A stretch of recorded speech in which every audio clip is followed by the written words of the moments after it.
Welcome to the Figure Zone. Today I've got another third-party 1/6 scale figure review. Here we have the Three Kingdoms Student Girl Military Commander Guan from War Story, number WS012. And this is Unchou Kanu from Ikkitousen. Never really watched the show before or read any of the mangas, but it always looked pretty cool. One of these days I figure I'd get into it. It's been out for a while. Now I always get tons of comments of where I get my figures from. This particular figure I got from 16kit.com. Definitely check out the website and the Facebook page. Got a great selection of stuff, and you also get free frackin' shipping. Definitely check them out. I get my third party and a lot of Hot Toys figures from there also. The box art is pretty cool in this, except for this giant glossy picture. A little weird looking, but it still works. These are the actual photos of the figure too, which is pretty cool. So on the back, you've got your usual warnings, and it's also what's cool is there's a photo of all the stuff you get with the figure. So that's pretty cool. I like that. That's pretty frackin' awesome.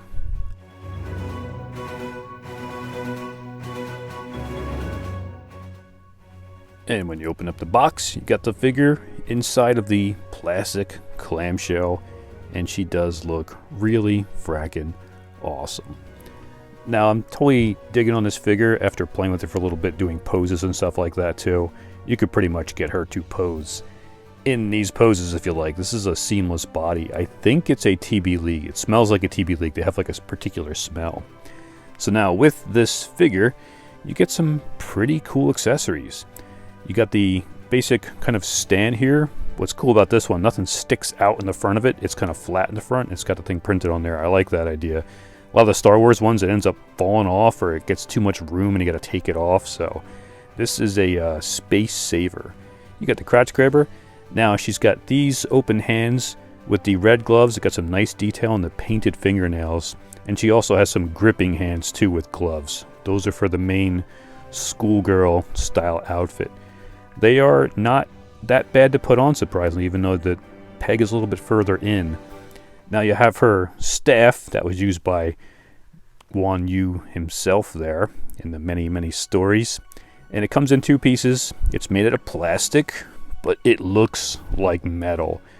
The golden dragon detail looks really nice. Everything is metallic looking and very kind of shiny. Even got the special little tassels that go on there too. And those just look really nice. Again, it's plastic, which is awesome because die cast, it would weigh too much, and what happens is the wrist pegs can't hold that, and it pretty much just makes the wrist flop down. So you can put her in some poses with this thing. You don't have to worry about it flopping down, so I'm digging on it. Metal is awesome, but plastic is a little bit more practical. For her alternate outfit, or you can just put on her in general, you get a bunch of different hands also here too. You get like one gripping hand, one kind of trigger finger hand, and you also get two open hands. Again, painted very nicely. I'm liking the way these look. You got some pretty good detail, and each one's got the fingernails. You've also got some little bracelet pieces here for the alternate outfit. You've got like a little neck gaiter piece here too, also for the alternate outfit.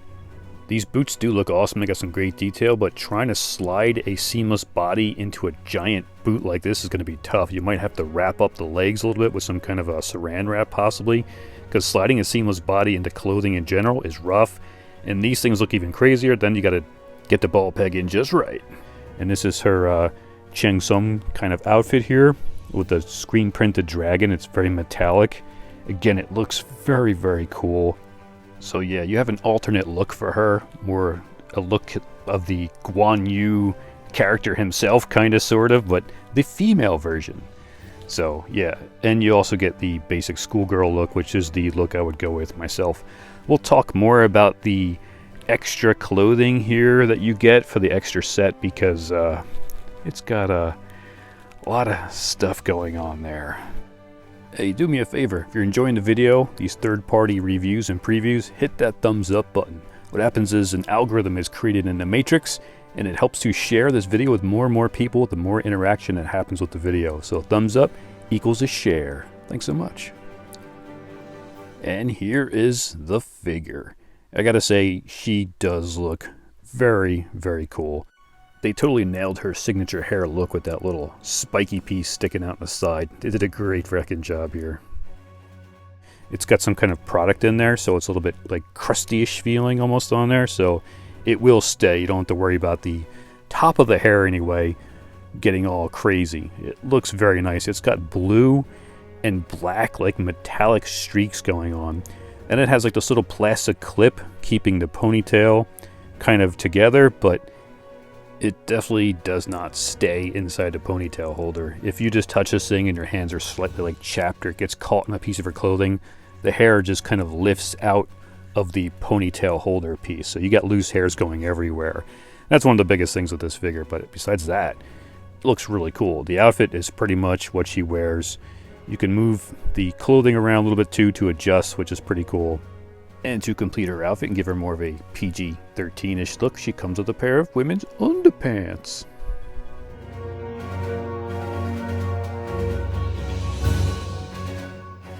And here's the hair. It just gets caught on everything. It gets caught in your hands as you're moving it around. And yeah, it's kind of a pain.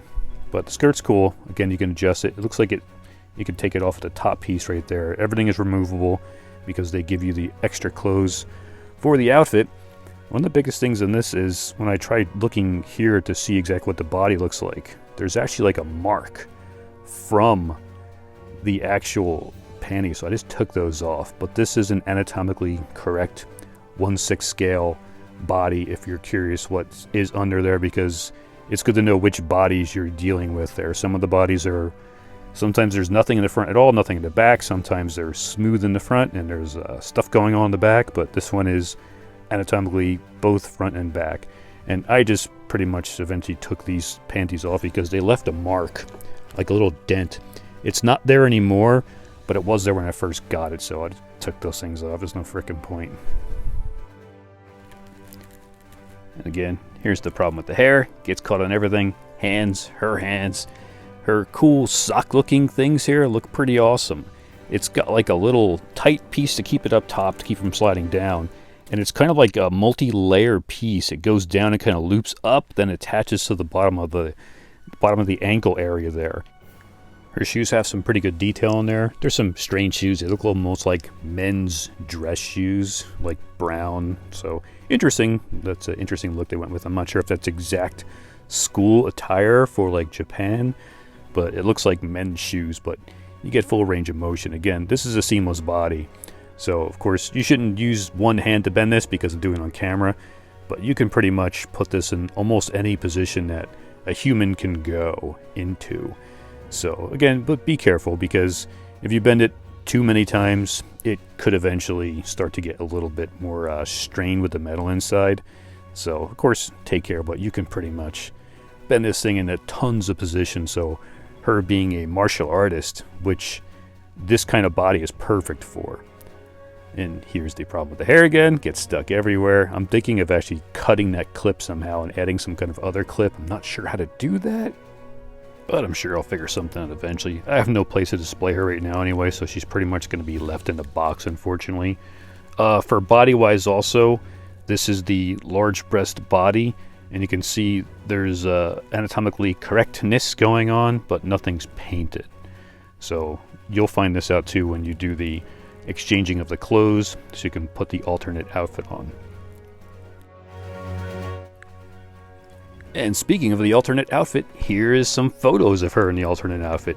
I am not going to try to take all these clothes off, these tight tops and these bottom sock things, and I totally hate taking off feet on a seamless body. You have to kind of heat them up a little bit because you feel like they're on, but they're not on. Then sometimes you take them off and pop them back on, and they get kind of loose, so your figure needs a stand to stand up. So just taking everything off alone is probably not too bad, but then I don't have room to display this, and I would be displaying her in her schoolgirl outfit, so she'd pretty much, I had to take all this stuff off again, and that's just not fun, especially with those long boots trying to get the foot pegs into there. Yeah, don't know if I want to try that. So those boots are very long, and you're pretty much using the force to try to find where the foot peg goes into the boot, so that doesn't look too fun. But what you can do, get another body, and pop those clothes on a different body if you want. Then take her head off and pop it on there. That way you don't have to sit there and try to get all those clothes on and struggle.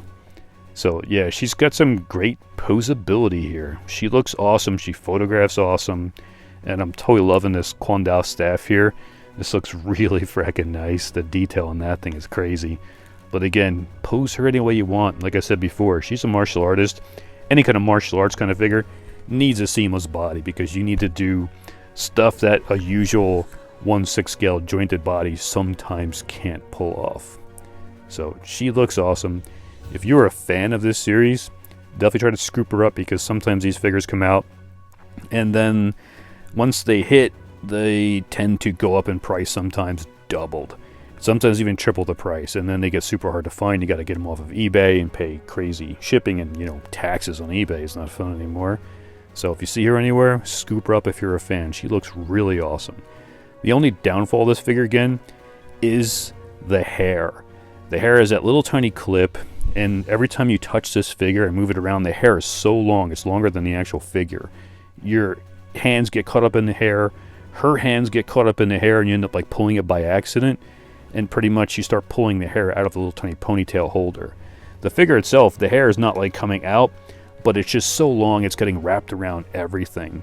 So that's the only downfall of this figure. Besides that, this figure is fracking awesome. Totally loving on it. And try doing this pose with your regular 1/6 scale body. Probably not going to work. You can take this leg and completely send it straight up in the air if you want, but I'm always like, I don't want to bend these things too much because I want them to last a long time. So, but you can do it. Just do it safely and slowly so you don't rip any part of the silicone skin that's on this body. Thanks so much for watching. Hit that thumbs up button again. It helps out the channel big time. If you haven't subscribed yet, definitely hit that subscribe button so you don't miss out on these cool third-party figure reviews and third-party figure previews. Until the next video.